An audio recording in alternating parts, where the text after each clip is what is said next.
कि SC ST welfare, EBC OBC और अल्पसंख्यक का जो विज्ञापन है वो हमारे पास है, लेकिन शिक्षा विभाग के द्वारा जो विज्ञापन भेजा गया उसको शिक्षा विभाग ने वापस ले लिया है और उनका कहना था कि कोई मेजर संशोधन की बात है, इसलिए लिया गया। लेकिन जो आज हम लोग आंदोलन किए हैं तो उसका ये असर हुआ कि 20 तारीख को शिक्षा विभाग की मीटिंग है फिर, और 20 तारीख को हो सकता है शाम में या अगले दिन जो भी समय लगे विज्ञापन BPSC के पास भेजा जाएगा। और BPSC ने वादा किया है कि हम जैसे ही आएगा हम 4 से 5 दिन का समय लेंगे और उसके बाद हम विज्ञापन जारी करेंगे। और परीक्षा जो है जो कैलेंडर में दिया गया उसी तारीख पे होगी, उसमें कोई बदलाव नहीं होगा, हर हाल में परीक्षा होगी। और दूसरी बात कि जो महिला आरक्षण बिहार में लागू हुआ और उसमें जो डोमिसाइल लागू हुआ पिछले बार आंदोलन के बाद, डोमिसाइल लागू हुआ है टीचर बहाली में, दिव्यांग आरक्षण महिला आरक्षण में 100% डोमिसाइल, तो उसको लेकर मुझे लगता है कि शिक्षा विभाग ने कोई तैयारी नहीं की और विज्ञापन ऐसे भेज दिया था, मतलब खाना पूर्ति किया था और इस वजह से फिर उन्होंने वापस लिया, मुझे लगता है ऐसा। तो इसी वजह से विज्ञापन वापस लिया गया, उसमें संशोधन हो रहा है और 20 तारीख को फिर मीटिंग है।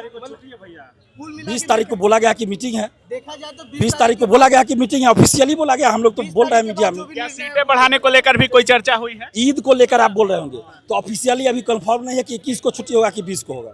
क्या सीट वगैरह को लेकर भी कुछ चर्चा हुई? सीटों को लेकर चर्चा हुई, लेकिन उनका कहना था कि आप लोग की जो मांग है वो हम लोग शिक्षा विभाग के अधिकारी तक पहुंचा रहे हैं, लेकिन सीटों की संख्या तय करना वो शिक्षा विभाग का काम है। तो सही बात है। आप किससे मिले हैं? हम BPSC के सचिव और परीक्षा नियंत्रक से मिले। भरोसा है उन पर?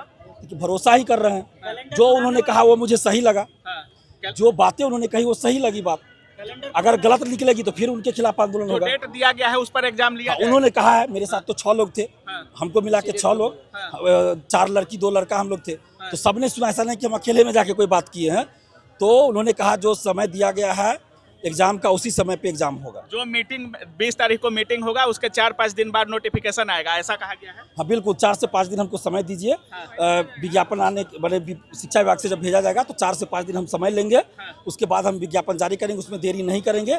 और आप लोग का आंदोलन हम देख रहे हैं कि आप लोग क्या मांग कर रहे हैं, वो सब हम लोग देख रहे हैं। पूरी सिंपैथी आपके साथ है, लेकिन हमारा जो अधिकार है उससे ज़्यादा हम नहीं कर सकते। सारा विज्ञापन चूँकि एक साथ जारी करना है, अल्पसंख्यक वाला तो हम नहीं अलग से करेंगे, EBC SC ST वाला नहीं कर सकते हैं, सारा एक साथ करना है, इसलिए हम लोग को समय लग रहा है। कुछ बात हुआ? सभी की बात हुई, physical teacher, music teacher, computer teacher का ये स्टूडेंट भी थे उसके, तो सभी की बात हुई। उन्होंने कहा कि ये तो जो आपका डिमांड है वो शिक्षा विभाग तक हम पहुंचाएंगे, लेकिन सीटों की संख्या तय करना, किस विषय में कितना आएगा वो शिक्षा विभाग तैयार करता है, ये तो हम लोग भी जानते हैं। लेकिन मतलब इस महीना के अंत तक छात्र उम्मीद करे कि नोटिफिकेशन देखने को मिल सकता है? बिल्कुल, इस महीना के अंत तक आना चाहिए, नहीं आएगा तो फिर आइएगा? फिर आएंगे सड़क पर। अच्छा, फिर आएंगे, इसके बाद भी हम पर्सनली भी प्रयास करेंगे। हम कल शिक्षा विभाग के अधिकारियों से भी मिलेंगे, अभी CMO के पास भी लेटर गया है, अधिकारी महोदय यहाँ थे, उन्होंने कहा मुख्यमंत्री जी तक भी हम लोग पहुँचाएंगे आपकी बात को। वैसे बात पहुँच चुकी है, मीडिया के माध्यम से पहुँच चुकी है, लेकिन फिर भी ऑफिशियली लेटर के माध्यम से भी जाएगी बात, और हम लोग उसके बाद देखते हैं आगे क्या होता है, नहीं तो फिर आंदोलन करेंगे। आज आंदोलन में कोई पुलिस के रवैया पे तो सवाल नहीं, पूरा सहयोग पुलिस के द्वारा किया गया। हम धन्यवाद देते हैं पुलिस प्रशासन के अधिकारियों को, सभी लोगों को धन्यवाद। कितने छात्र उतरे थे आज सड़क? ये तो आप ही लोग बताइएगा, हम तो आगे थे, हजारों में थी, हम तो आगे थे। उम्मीद है ये आंदोलन रंग लाएगा? बिल्कुल रंग लाएगा आंदोलन, लोकतांत्रिक ढंग से आंदोलन हुआ। डोमिसाइल लागू होगा शिक्षक भर्ती में, महिला आरक्षण में 100% डोमिसाइल, दिव्यांग आरक्षण, महिला आरक्षण सिर्फ बिहार के लोगों को मिलेगा, और शिक्षक भर्ती में डोमिसाइल लागू होगा, जो कैबिनेट का फैसला। बिल्कुल, उसी को लेके तो विज्ञापन वापस लिया गया है, उसी को लेके मुझे लगता है ऐसा, उन्होंने नहीं कहा है, मैं कह रहा हूँ कि मुझे लगा, क्योंकि वो लोग खुल के तो बोलेंगे नहीं ऐसा, लेकिन मुझे लगता है इसी वजह से विज्ञापन रुका है, क्योंकि हम लोग आंदोलन करके कैबिनेट से पारित हो चुका है ये चीज़, तो उसको शिक्षा विभाग लागू करेगा ना, तब ना होगा।